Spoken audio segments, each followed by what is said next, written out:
Outside the federal courthouse, protesters gather in the early evening as the event kicks off with a party-like atmosphere.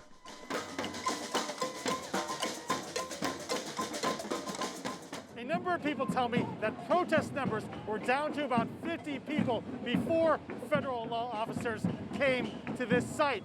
Now, look at the crowd here. There are literally thousands of people attending. I asked these nurses whether they felt it was safe to protest during a pandemic. There are more people here being respectful and appropriately and adequately masked up than just about anywhere else I've been around here.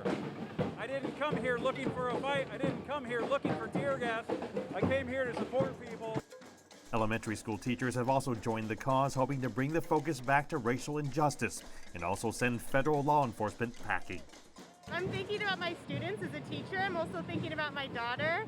And then I'm also just thinking about the city of Portland. And the feds are here. We don't want them here.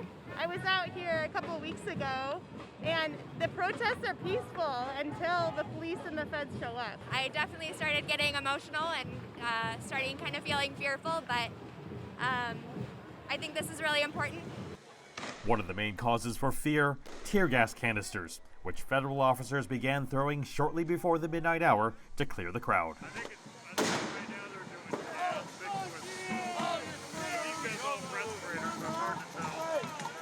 And you can see right down here, the tear gas is coming out a lot stronger and more intense, but protesters continue to advance.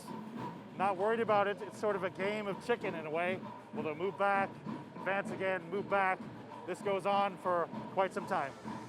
Many of the protesters are well equipped with masks and respirators. Some even use leaf blowers to disperse the gas. Some make risky moves, daring to pick up canisters and throw them back. 114 federal law officers have been sent in to guard the courthouse.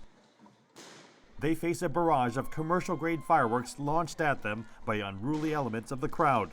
U.S. officials say numerous federal officers have suffered injuries and that at least 3 have likely been blinded by laser pointers.